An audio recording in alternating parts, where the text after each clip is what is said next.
দর্শক, আজ আলোচনা করব দিল্লিতে নিযুক্ত মার্কিন রাষ্ট্রদূত সার্জিও গোর ঢাকা সফর ও দিল্লিতে গড়ে ওঠা জেনজি আন্দোলনের গতি প্রকৃতি নিয়ে। চাইলে সাবস্ক্রাইব করে আমাদের সাথে যুক্ত থাকতে পারেন। চলুন শুরু করি। আজ আমাদের সাথে যুক্ত আছেন রাজনীতি বিশ্লেষক রাশেদ হায়দার। শেখ ফরিদ ভাই আমাদের সাথে যুক্ত হওয়ার কথা ছিল, ওনার ইন্টারনেট সমস্যার কারণে এখনো যুক্ত হতে পারেননি। আশা করি তিনি একটা সময় আমাদের সাথে যুক্ত হয়ে যাবেন। আমি রাশেদ হায়দার ভাইকে দিয়ে শুরু করি। রাশেদ হায়দার ভাই, দিল্লিতে নিযুক্ত মার্কিন রাষ্ট্রদূত সার্জিও গোর ঢাকায় আসছেন, এ নিয়ে চলছে নানা গুঞ্জন। তিনি আসছেন বাংলাদেশের কূটনীতি বুঝতে নাকি চীনা বিনিয়োগ থামাতে? আরো গুঞ্জন রয়েছে, গত 6 মাসে দিল্লিতে আওয়ামী লীগ নেতাদের সাথে তার একাধিক বৈঠক হয়েছে। প্রশ্ন হলো, পর্দার আড়ালে কি হচ্ছে? আমি আরেকটা কথা বলে রাখি, এই সার্জিও গোর দিল্লিতে মার্কিন রাষ্ট্রদূত হলেও তিনি মধ্য ও দক্ষিণ এশিয়া বিষয়ক বিশেষ দূত এবং ডোনাল্ড ট্রাম্পের অত্যন্ত প্রিয়ভাজন ব্যক্তিত্ব। তো প্রশ্ন হলো দুটো। একটা হলো, তিনি ঢাকায় আসছেন বাংলাদেশের রাজনীতি কূটনীতি বুঝতে, এই ধরনের খবর আমরা ইতিমধ্যে পেয়েছি। এখন সেই কূটনীতি বোঝার খবর নাকি বাংলাদেশে চীনা বিনিয়োগকে থামিয়ে দেয়া এবং আওয়ামী লীগ বিষয়ে কোনো আলোচনা নিয়ে ধুতিয়ালি করার জন্য আসছেন? আপনার কি মনে হয় রাশেদ হায়দার? ধন্যবাদ মাসুদ ভাই, এবং ধন্যবাদ দর্শক শ্রোতা মন্ডলী যারা আমাদের এই প্রোগ্রামটা দেখছেন, তাদের সকলকে ধন্যবাদ। মাসুদ ভাই যেমন বলেছেন যে আমাদের ফরিদ ভাই, ওনার সাথে আমার সাথে কথা হয়েছিল, ওনার ইন্টারনেট সমস্যা আছে, উনি যে জায়গায় আছেন ইন্টারনেটের সমস্যার কারণে উনি আসতে পারেন নাই। কিছু ভাই লিখেছেন যে টাইম সঠিক রাখেন, টাইম মতো আসেন না কেন। ভাই, আপনাদের সকলের কাছে হাত জোর করে দুঃখিত। আসলে আমরা এক একজন এক এক জায়গায় থাকার কারণে অনেক সময় আমাদের টাইমিংটাই মিস হয়। আসলে বেচারার কোনো দোষ নাই মাসুদ ভাই, উনি আমাদের সঠিকভাবে পাঠান, বিভিন্ন কাজের কারণে ঢুকতে দেরি, এই জন্য আপনাদের কাছে দুঃখিত, দুঃখ প্রকাশ করছি। তো মাসুদ ভাই, আসছি আপনার সেই প্রশ্নগুলোতে। আসলে ঘটনা কি জানেন, যে আমাদের বাংলায় একটা কথা আছে না, যে যাহা রটে তাহা কিছু না কিছু বটে। একটা কথা আছে যে যতটুকু রটে তার কিছু না কিছু বটে। দেখেন, এই যে মার্কিন রাষ্ট্রদূত সার্জিও গোর যে দিল্লিতে আসলে, উনি কিন্তু সরাসরি শুধুমাত্র দিল্লির জন্য না, উনি দক্ষিণ এশিয়া বিষয়ক রাষ্ট্রদূত। মানে দক্ষিণ এশিয়া দক্ষিণ ও যতগুলো মধ্য এশিয়া, জি, মধ্য এশিয়া, মেইনলি দক্ষিণ এশিয়া, জি। হ্যাঁ, মানে এটা হচ্ছে যে উনি ওখানে যতগুলো দেশ আছে সবগুলোর বিষয়ে কিন্তু উনি নাক গলাইতে পারেন, কথা বলিতে পারিবেন, পরামর্শ করতে পারবেন। আর সবচেয়ে মজার বিষয়, এই অঞ্চলের যে দেশগুলো আছে এগুলোতে কি হচ্ছে না হচ্ছে, কি করতে হবে না করতে হবে, এগুলো সব কিন্তু সার্জিও গোরের চোখেই দেখে কিন্তু ডোনাল্ড ট্রাম্প প্রশাসন। আসলে এটা আমরা যদি বলি যে ডোনাল্ড ট্রাম্প প্রশাসন, তাহলে ভুলই হবে। কারণ হচ্ছে আমেরিকাতে রাষ্ট্রপতি পরিবর্তন হয়, মন্ত্রী পরিবর্তন হয়, কিন্তু তাদের নীতির পরিবর্তন হয় না। নীতি কিন্তু ঠিক, আমেরিকার নীতি কি রিপাবলিকান কি ডেমোক্রেট, ওদের পলিসি এক। মানে ওরা যদি একবার চিন্তা করে যে ঠিক আছে মাসুদরে ধইরা আমার মারতে হবে, এখন ডোনাল্ড ট্রাম্প চলে গেলে আমি রাশেদ আসলাম আমেরিকার প্রেসিডেন্ট, আমারও কিন্তু নীতি ওই যে মাসুদরে মারতে হবে। এটা হচ্ছে ওদের একটা জাতীয় নীতি। এই জিনিসটা সবচেয়ে ভালো আগে সকলকে বুঝতে হবে, এবং এরা এদের স্বার্থের বাহিরে কিছু বুঝে না। এখন আপনি বললেন যে আসতে এই বাংলাদেশে আসতে, দেখেন এই যে আমাদের বাংলাদেশে ইন্ডিয়ান যে কূটনীতিক আছেন দীনেশ ত্রিবেদী, ওনাকে দেওয়ার পরে, ওনাকে যখন ডিক্লার দিলেন যে উনি বাংলাদেশের কূটনীতিক হয়ে যাচ্ছেন এবং ওনাকে আপনার এই ক্যাবিনেট মন্ত্রী মর্যাদা দিলেন, সমস্ত নিয়ম নীতি ভঙ্গ করে সার্জিও গোরি কিন্তু দিয়েছিলেন, টুইট করেছিলেন ওনাকে ধন্যবাদ জানাই। এবং দীনেশ ত্রিবেদী বাংলাদেশে আসার আগে সরাসরি সার্জিও গোরের সাথে ওখানে দেখা করেছিলেন। এইটা নিয়ে কিন্তু ভারতীয় অনেক সাংবাদিক ভারতের মিনিস্ট্রিতে কথা বলছে, তখন মিনিস্ট্রি বলছে দেখেন দীনেশ ত্রিবেদী উনি সার্জিও গোরের সাথে দেখা করেছেন, ওনারা আগেরই বন্ধু, পরিচিত বন্ধু বান্ধবের মতো, ওনারা একজন একজনের সাথে দেখা করতে পারেন, এটা কোনো ব্যাপার না। আর সার্জিও গোর এমন এক জিনিস যে সে আসলে কূটনীতিক যেই ডেকোরাম বা কূটনীতিক এগুলো খুব একটা মানে না। স্বাধীন চেতা লোক সার্জিও গোর, উনি স্বাধীন চেতা, উনি কখন কি করেন কি একটা নিয়ম কানুন তো আছে, এরপরে বাহ্যিক ইয়েতে উনি অত না, উনি যে কারোর সাথে কথা বলেন, যে কারোর সাথে আড্ডা মারেন, যে কোনো জায়গায় বৈশাও যান। এটা হচ্ছে কাহিনী। এখন ধরেন ওনারা দুইজন যখন বসছিলেন, তখন দুনিয়ার যা কথা হবে হোক, মাঝখানে বাংলাদেশ তো আসবে, এটা শিওর। এই মুহূর্তে সার্জিও গোর যেটার জন্য আসছেন, আপনি যেটা বললেন দেখেন আমারও কিন্তু এটা আমি আপনাকে এটা বলব না বা দর্শক শ্রোতা মণ্ডলীকে বলব না যে আমার কথা 100% সিউর হবে। আমি শুধু বলব যে ডট গুলো একটু মিলানোর চেষ্টা করলে হয়তো আমরা অনেক কিছুই মিলাইতে পারবো। আমেরিকা চাইছে কি আমার দেশে? আমেরিকা আমার দেশে চাইছিল যে ব্যবসা বাণিজ্য চাইছে এবং চাইছে হচ্ছে যে একটা করিডোর। যেখান দিয়ে উনি মায়ানমারকে ২-৩ টুকরা করে হলো আর্থ রেয়ার গুলা নেওয়ার জন্য। এটা করিডোর। ওদের কিন্তু কোনো ইচ্ছাই নাই যে রোহিঙ্গাদেরকে ধাক্কাইয়া আরাকানে ঢুকাবে বা অমুক করবে, তমুক করবে বা বাংলাদেশে আইসা ৯ টা পদ্মা সেতু আরো করবে। এরকম কোনো ইয়ে আমেরিকার নাই। আমেরিকার পৃথিবীর কোথাও কোনো ডেভেলপমেন্ট এর কাজ করে না। ওদের কাম হইছে ভাই ব্যবসা করব। আমার কাছ থেকে তুমি মাল কিনতে হবে। তোমার মাল আমার পছন্দ হলে নিব, না হলে নিব না। কিন্তু আমি যা মাল কিনবো আমার মাল এগুলো নিতে। ওদের হচ্ছে ব্যবসা। আমার টাকার দরকার। তোমরা কে কোথায় গেলা না গেলা সেটার বিষয় না।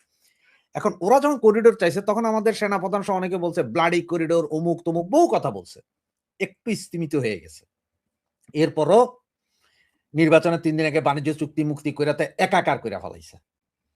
এর ভিতরে আমাদের ভাইয়া গেলেন মালয়েশিয়া, মালয়েশিয়া থেকে গেলেন চায়না, চায়না থেকে আসলেন। গত ১ সপ্তাহ আগেই আপনার Chinese foreign minister, Chinese ambassador এরা বললেন কি যে করিডোরের কাজ শুরু হয়ে গেছে।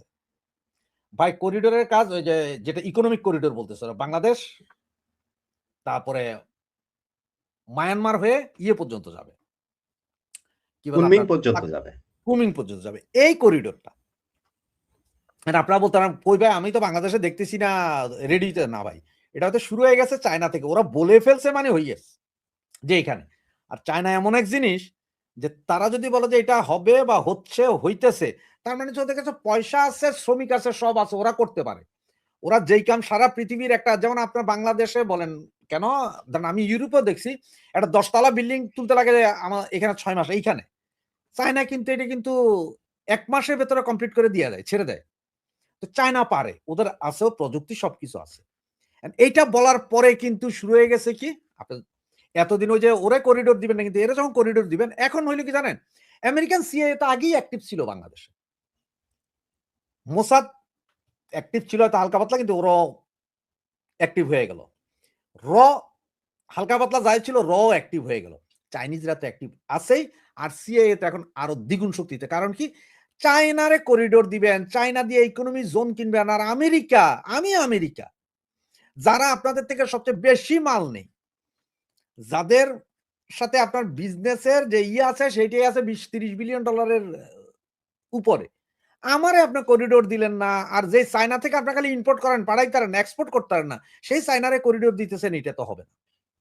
এইটা নিয়ে একটা মনোমালিন্য বা মারামারি এখানে তো আর বিমান দিয়ে কেউ কাউরে মারবে না। এটা হচ্ছে আপনার ইগো প্রবলেম হয়ে দাঁড়াইছে। এই কারণেই হয়তো আসছেন সার্জিও গোর। যেহেতু সার্জিও গোরকে আগেই সার্জিও গোর বলছে, আমেরিকা বলছে যে চায়না থেকে দূরে থাকতে হবে বাংলাদেশকে। মানে চায়নার সাথে দূরেই থাকতে হবে আপনার। চায়নার সাথে মাখামাখি চলবে না। আওয়ামী লীগ আমলে কি ছিল? আওয়ামী লীগ আমলে চায়নার সাথে সম্পর্ক ছিল, ভারতের সাথে সম্পর্ক ছিল, এদের সাথে। কেন? দেখেন ভারতের কাছে ওই পরিমাণ পয়সা নাই যে আমাদের লক্ষ, লক্ষ ডলার দিয়ে আমাদের বিভিন্ন ইনফ্রাস্ট্রাকচার তৈরি করে দিবে। না। এটা সম্ভব ছিল চায়নার। তো চায়নার সাথে বন্ধুত্ব ছিল, ঠিক আছে চায়না তুমি এটা করে দাও। এগুলো যে পদ্মা সেতু কিন্তু যা করছে চায়না করছে কিন্তু। জাপান আমাদের ইনভেস্ট করছে, এরাও করে দিছে। ভারত যা পারছে যে তেল পাইপলাইন টাইপলাইন ডিজেল যেগুলো দিয়ে আসে ওগুলা করছে, খাদ্যদ্রব্যের এগুলা করছে। ভারতের ইয়ে ছিল যে ভাই আপনার দেশ থেকে কোনো মৌলবাদী আক্রমণ আমার দেশে হবে না। আমার দেশ ভাঙার কোনো ষড়যন্ত্র আপনার মাটিতে করবে না এই গ্যারান্টি। ওই গ্যারান্টি পাইছে ওরা করছে। সুতরাং ওরা যেহেতু চায়নার সাথে একটা গন্ডগোল ছিল ভারত চায়নার, তারপরও চায়নার ব্যাপারে কোনো কথা নাই কারণ চায়না তো ইনফ্রাস্ট্রাকচারে কাজ করতেছে। মানে রেল, সেতু, রাস্তাঘাট করতেছে। আমেরিকা কিন্তু ওগুলা করে না। আবার আমেরিকার একটা ওই চুক্তিতে একটা জিনিস আছে, যার শত্রু আমেরিকা, তার শত্রু তারে আমি আর আপনারও শত্রু বানাইতে হবে। সবগুলো বিষয় নিয়ে মানে একটা জটিল পরিস্থিতি, জটিল ভূরাজনৈতিক পরিস্থিতিতে আছি। দেখেন ব্রিক্সে যাইতে পারতেছি না আমরা।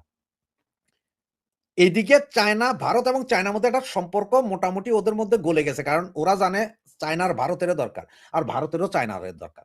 ওদের মধ্যেও একটা পরিস্থিতি আসছে যে না, লিবারাল হওয়া দরকার। এইদিকে এখন যদি কুমিং পর্যন্ত যদি এই রোডস অ্যান্ড বেল্ট যায়, তো ভাই তাইলে আপনি আমারে দিলেন না কেন করিডোর? আমিও তো করিডোর চাইছি। কারণ আপনি ওই রাস্তা বানাইবেন, ওইখান দিয়ে যে চাইনিজরা যে ওই সামরিক জান্তারে যে অস্ত্র পাঠাইবো না, কামান পাঠাইবো না বা বিমানের খোলা যন্ত্রাংশ পাঠাইবো না, তার গ্যারান্টি কি? তা আমি আমেরিকা চাইছি, আমারে দিলেন না কেন?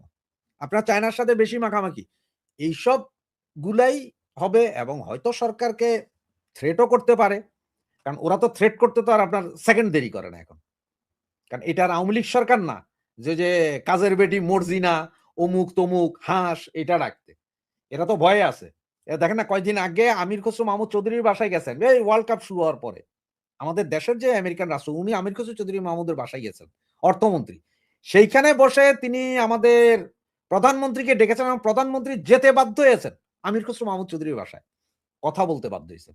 পরে সাংবাদিকদের কি বললেন উনি? যে না, আমরা বলছি যে আমেরিকা ওয়ার্ল্ড কাপে খেলতেছে, তো আপনি লং টাইমের জন্য বাজি ধরলে জিতবেন। তার মানে কি ৫০ টাকা বাজি ধরলে কি জিততো? আমেরিকা তো যাইতেই পারে না। সেমিফাইনালে উঠবেন।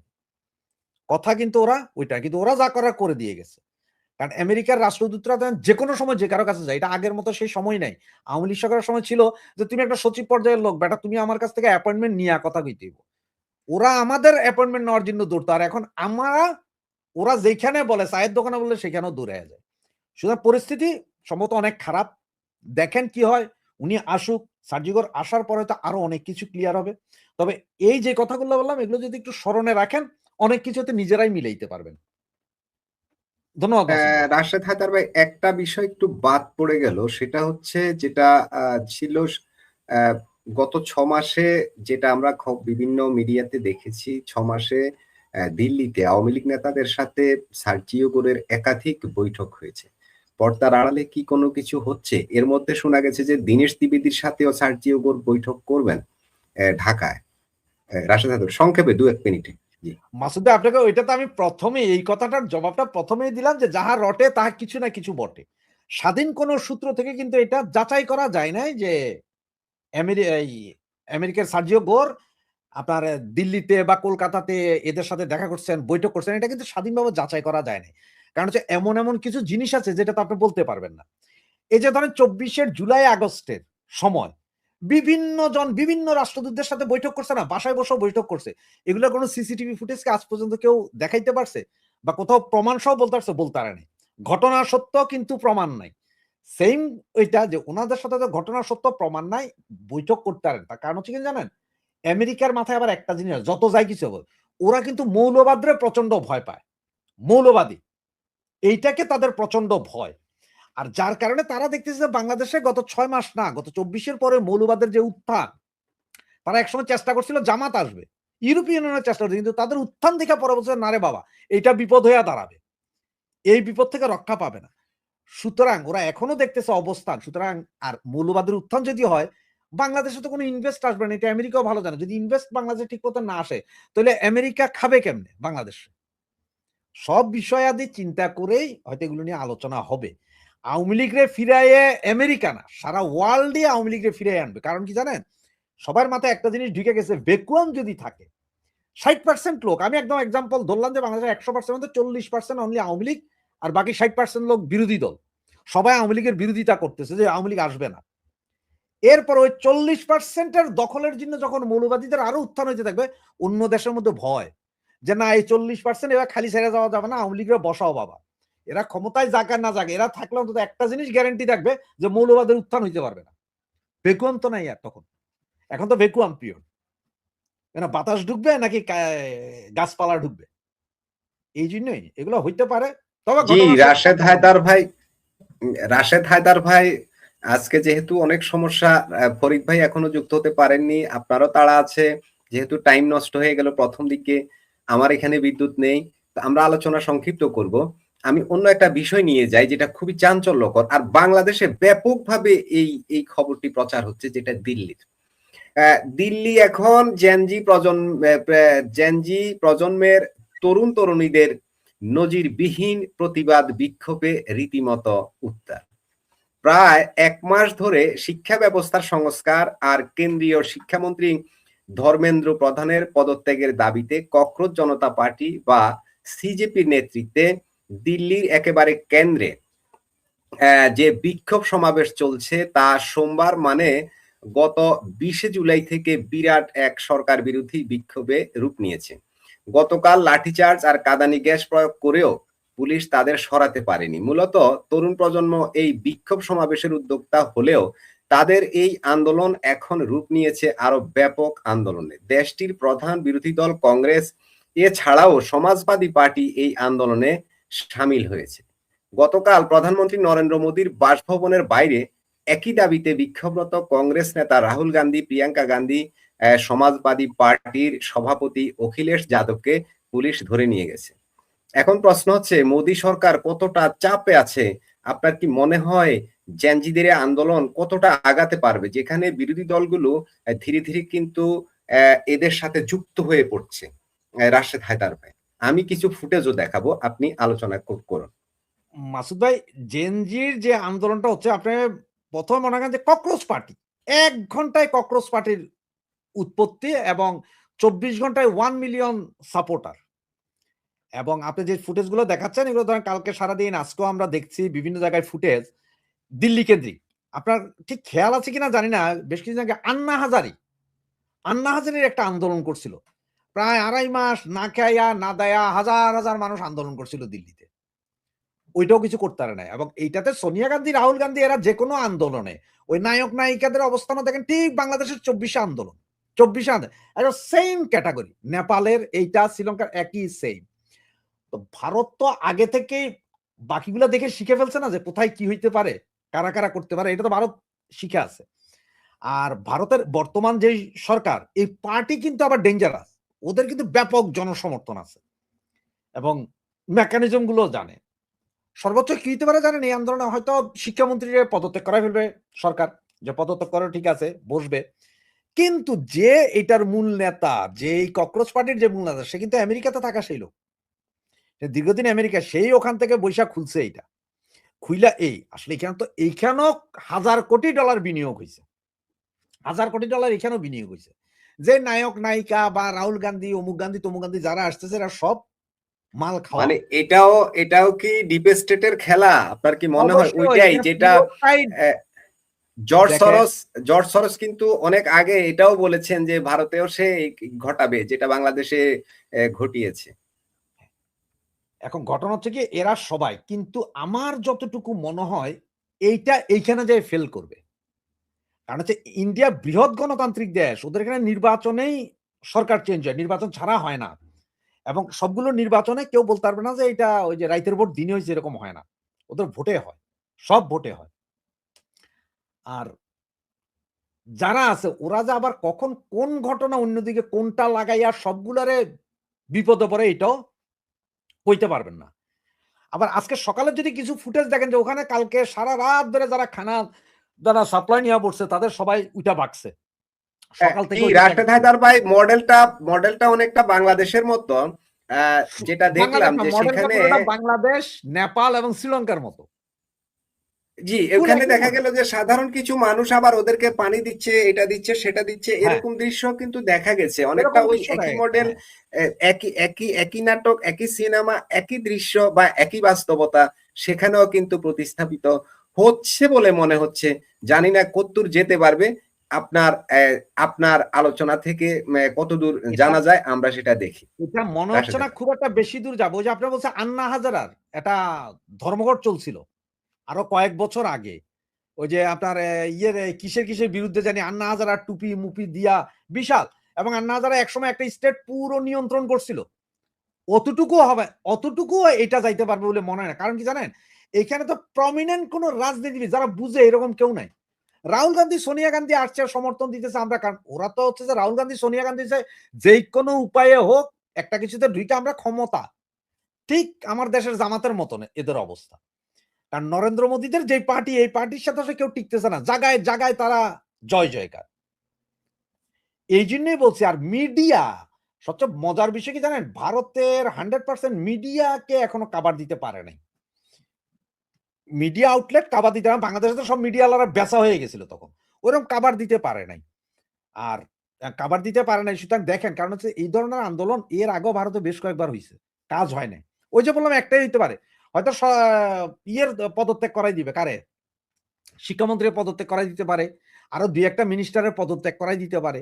এরপরে বাকিগুলো সব ওই তো আলোচনা, হয়তো বিষয়টা খুব বেশি ঝামেলা না হওয়ার আগেই যদি আলাপ আলোচনা হইয়া ওদের কোনো দাবি মেনে নেওয়া যায়।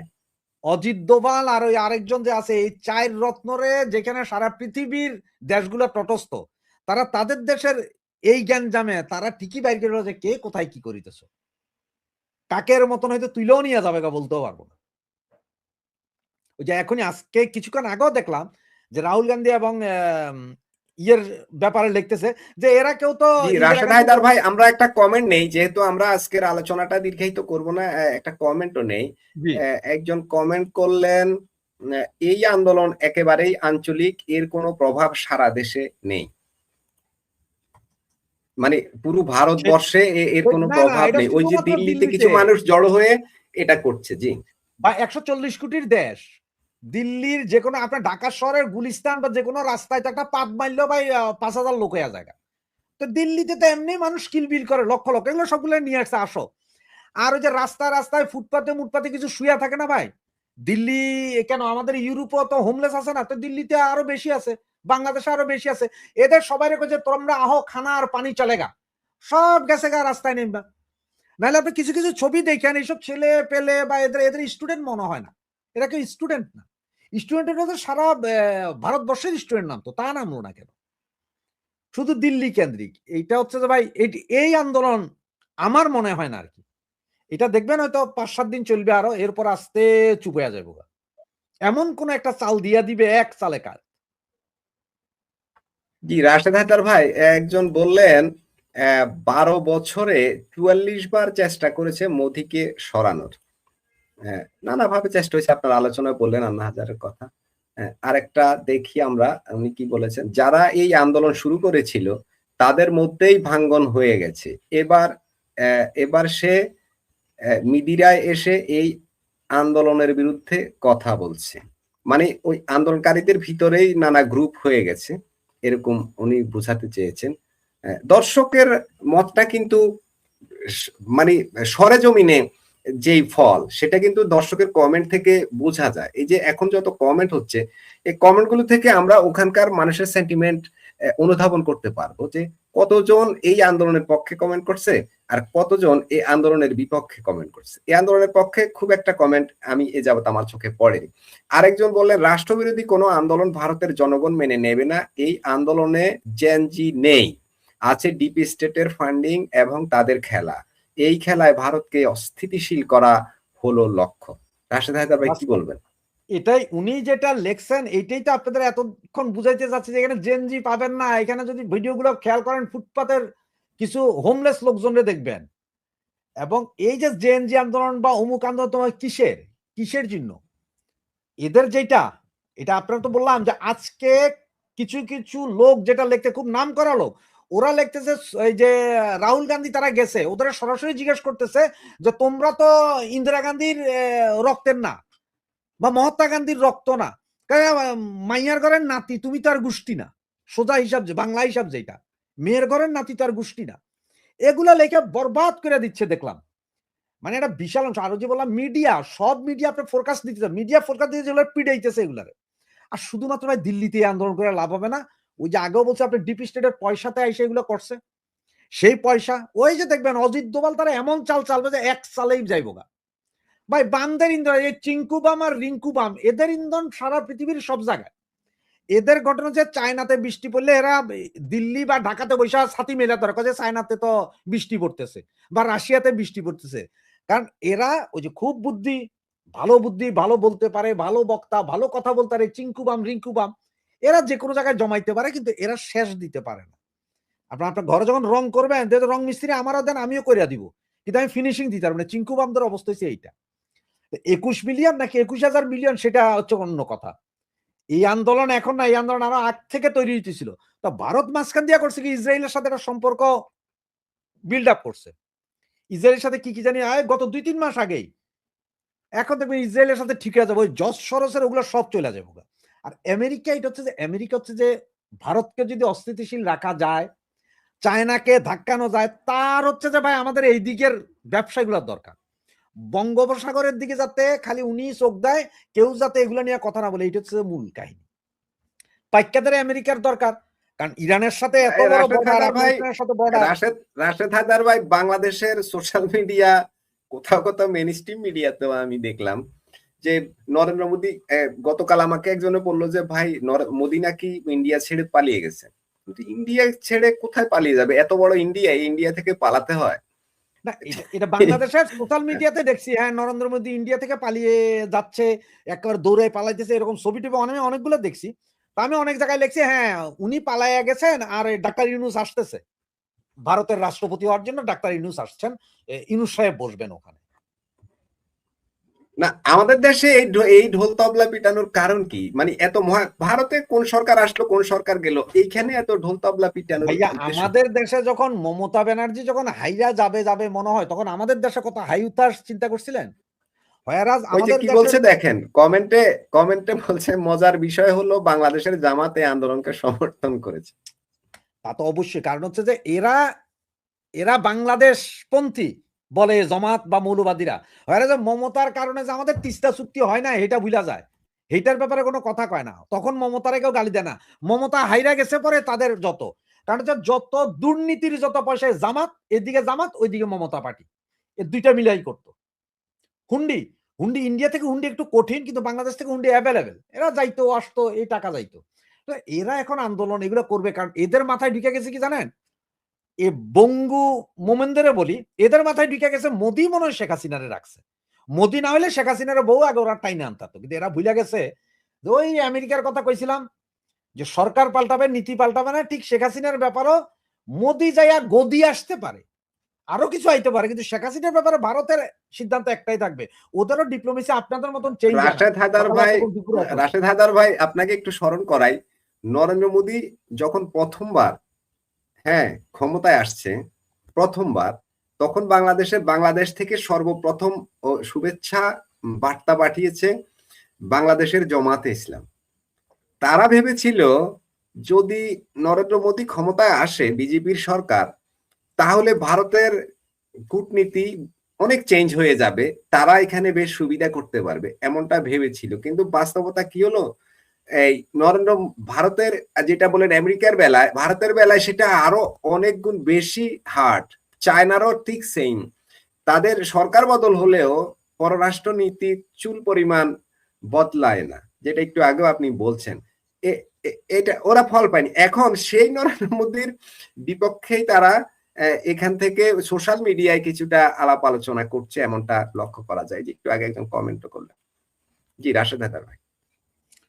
ওই আর কি, সুতরাং এগুলা নিয়ে যে বাংলাদেশ কি খুশি হইলো, পাকিস্তান কি ইয়ে হইলো, এগুলা কিন্তু বাংলাদেশের, আরে বাবা ওইটা তো ইন্ডিয়া, ভারত, হিন্দুস্তান, হিন্দু সব কাফের ভাই। তোরা ওইটা নিয়ে এত আনন্দ কস কেন? তোরা তো ওই যে বেলুচিস্তান নিয়ে কথা কস না কেন, যেটা স্বাধীন হয়ে যাইতেছে অলরেডি পাকিস্তান, তোরা তো ওইটার জন্য কান্না করা দরকার। তোরা মিলাদ পড়াস না কেন যে পাকিস্তানকে জিন্দা রাখো আল্লাহ?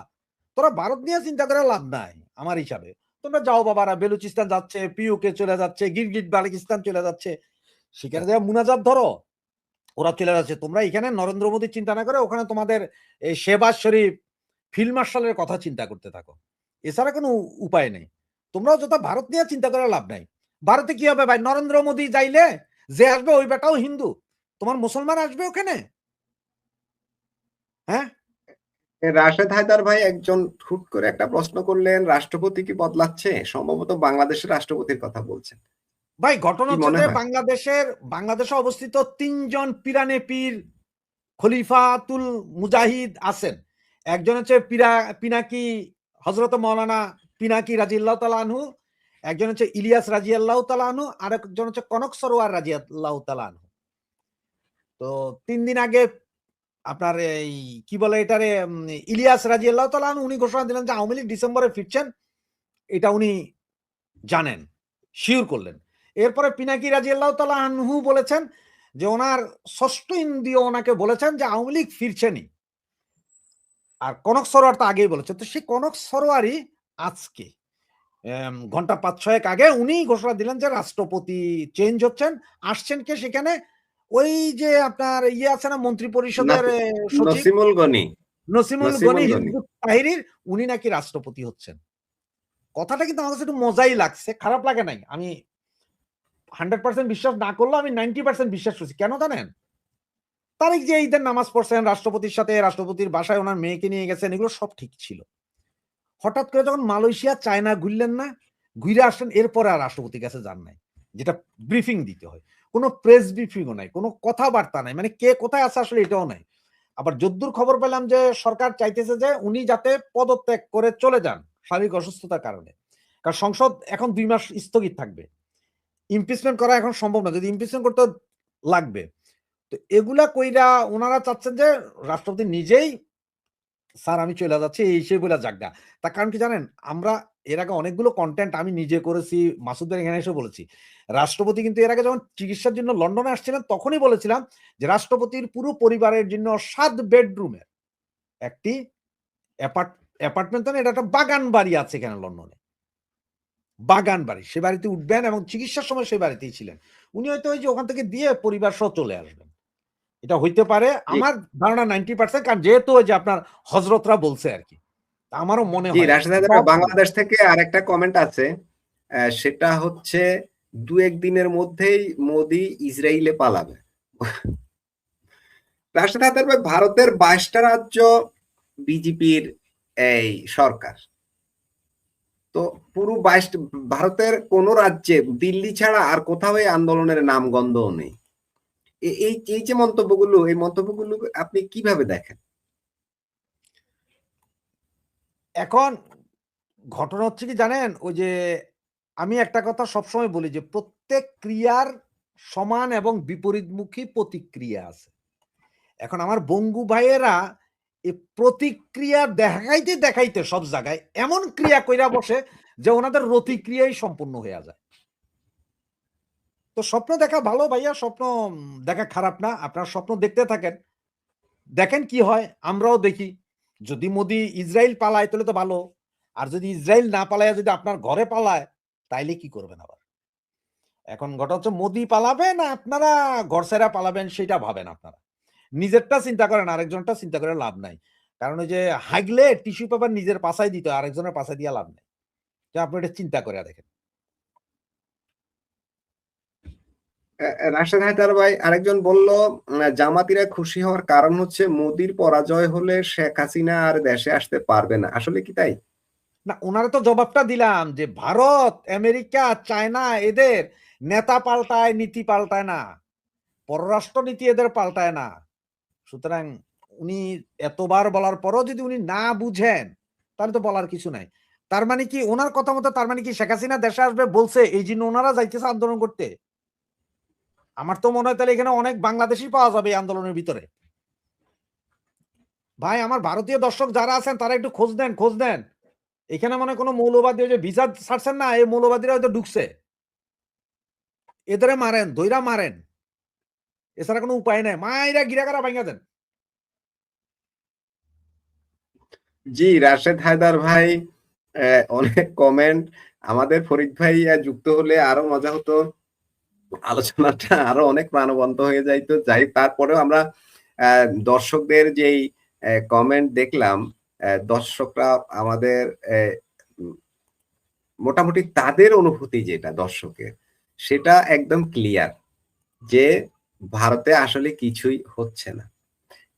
জি রাশেদ হায়দার ভাই, একদম সর্বশেষ 2 মিনিট 3 মিনিটে যদি একটু আলোচনা করে দেন যে বাংলাদেশের সংসদীয় আসন সাতক্ষীরা 4, ওই আসনটা খুব শীঘ্রই শূন্য হতে চলেছে। ওখানকার এমপি গাজী নজরুল ইসলাম, তিনি মোটামুটি একটা নৈতিক স্খলনজনিত সমস্যার কারণে জামাতে ইসলামী ওনাকে দল থেকে বহিষ্কার করেছে। ফলে ওনার ওই পদটাই, এমপি পদ, ওই আসনটাই শূন্য হয়ে যাবে, কোনো নির্বাচন হবে।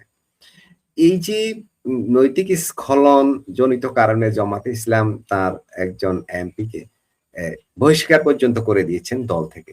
বিষয়টাকে একটু সংক্ষেপে যদি আলোচনা করেন। দেখেন এই ঘটনাটা শুধু জামাত ইসলামের এইটা না, জামাত ইসলামের এই পর্যন্ত প্রায় গত ৩ মাসে ৫০টার উপরে ভিডিও ভাইরাল হইছে। ৫০টা বিভিন্ন জায়গায়। এইটা উনি এখন ওগুলো ছিল হয়তো জামাতের ছোট, ছোট আমির, ছোট ওই দোকানের আমির এরকম এগুলো এইজন্য খুব একটা ইয়ে হয় নাই। এখন এইটা একটু বেশি হয়ে গেছে। কারণ এমপি সাহেবের বেস-মেস নিয়া তার উপর আবার উনি যে ড্রাইভার ছিল, ড্রাইভারের ভাগ্নির সাথে এইসব। এর পরবর্তীতে উনি এসে একবার বলে আমি বিয়া করছি। জামাত ১ম এ কইছে যে না এটা ইয়ে হইতেছে। কাজিয়ে কয় যে ভাই যেদিনের ভিডিও তারও আরো ৫ দিন পরে এসে বিয়া করছে। এখন এগুলা আসলে অবস্থাটা এমন আমাকে একটা উম কমেন্টস মানে আমার ফেসবুকের একটা স্ট্যাটাসের নিচে একটা ভাই একটা কমেন্টস পড়ছে, মাসুদ ভাই। মানে ওই কমেন্টসটা পড়ে আমি অনেকক্ষণ আপনার এই চিন্তিত ছিলাম যে ভাই লেখলো কি ছেলে? এটা লেইখা তো মানে এইটা পইড়ে আমি অবাক হয়ে গেছি। তো ওই যে কমেন্টসটা এটা একটু পরে শুনাই আপনাদেরকে। এটা ইঞ্জিনিয়ার শাহাদাত শাকির নামে একজন। আপনারা সবাই জামাতের চরিত্র হনন নিয়ে ব্যস্ত আর আমি বসে অন্য এক চিন্তায় অস্থির। এইভাবে যদি বুড়ো বেডারা গুড়া ছোট ছোট মেয়েদের নিয়ে টানাটানি করে, তাহলে ভাই পরে ইয়াং পোলাপাইন আমরা কই যাবো? অদূর ভবিষ্যতে সম্ভবত বুড়াদের সাথে গুড়াদেরই মারামারি হবে। কারণ ওরা বউ পাবে না, গার্লফ্রেন্ড পাবে না। কথাটা এইভাবে লেখছে। এটা হচ্ছে ভাই জামাত তো সৎলোকের শাসন চাইছে না? সৎলোকের শাসন চাই, ওই চাই, সেই চাই। তো এখন আপনারা এখন কইতেছেন সৎলোকের শাসন চাই, কিন্তু সিসি ক্যামেরা মুক্ত রুম চাই, যেখানে সিসি ক্যামেরা থাকবে না। এই লোকই একসময় এই নির্বাচনের সময় বক্তৃতা দিছে, পর্দা লাগাইয়া মহিলারা একপাশে উনি একপাশে। কি নসিহত দিছেন। এত নসিহতের পরে আপনি এটা কি করলেন স্যার? আপনার সামান্যতম চিন্তা হলো না, আপনি এটা কি করলেন? এবং উনি তো ওখানে পোলাপাইন ধরার পর উনি স্বীকার করছেন যে উনি বেশ কয়েকবার গেছেন। মেয়েও মানে কি উত্তেজিত। আবার উনার একটা ওয়াইফ আনছে কিরকম, ভাই এই মহিলারে দেইখা মনে হচ্ছে যে কোন রাস্তা থেকে ধইরে আইনা কাউরে একটা কোন একটা কাপড়-চোপড় দিয়ে বাইন্ধা খালি কথা কয়াইছে। ভেতরে পর্দার ভিতরে পুরুষ না মহিলা তাও বুঝি না। তা জামাত যে কি জিনিস, মানুষ আমরা আগে বলছি বুঝে নাই, গালাগালি করছে। এখন যদি আস্তে বুঝে যে আপনারা ভোট দিছেন জামাতেরে পাস করাইছেন, এখন জামাত আছে। এই যে জামাত, আপনাদের যে মা, বোন, মেয়েদের জীবনও নিরাপদ না এদের হাতে। সেটার প্রমাণে বড় আমিরগুলা কইরা দিতেছে। জামাতের আমির থেকে সমর্থক সবই ধর্ষক। একজনও বাদ নাই। এরা মসজিদে গেলে বলৎকারী, ঘরে থাকলে এরা আপনার মা-বোন তুইলা নিয়া যাবে। কারণ এদের কাছে ওগুলা নাই। কারণ এরা চিন্তা করে কি জানেন? যে হুড়মুড় কি পামু ওইসব পামু না। আগে এখানে কইরা যায়। কারণ আমরা যে পাপী আমরা তো এমনি যাইতাম না বেহেশতে। যা মজা এখানে করো। অনেক দাঁড়াইছে, আবার অনেক ভালো মেয়ে এখন কইতেছে উনারা আনন্দ করতেছিল, এটা নিয়ে আপনারা কথা বলছেন কেন? এই কেন সেই কেন? আরে বাবা আনন্দ কর না, আমার মতন কর। আমার যেমন আমি তো কই না বলে নেকাব কইরা চলতে হবে, ওই হবে না, সেই হবে না, পর্দা লাগাইয়া মহিলাগুলো কথা কই না তো। তো আমি তো এমনিই উদাম। তা আমি এগুলো করলে সাজে। কিন্তু তুমি একজন যদি হইয়া যদি এগুলো শিখাও তাহলে কেমনে হবে? তা তো হবে না। তো এদের ব্যাপারে কথা বলতে আসলে রুচিতেই বাধে। অনেক ভিডিও আছে আমি নিজেই ফেসবুকে দেই না। কারণ এত বিচ্ছিরি অবস্থা। গতকালকে চিটাঙের জি, এনসিপি রাশেদ নেত্রীর হায়দার ভাই। হোটেলের ভিতরের জি। Video viral. এগুলো দেখলে তো মানে ওই যে বউ দেখলে জামাইরে দেয় না, জামাই দেখলে বউরে দেয় না। আর পরিবার নিয়ে তো দেখার মতো অবস্থাই নেই ভিডিও।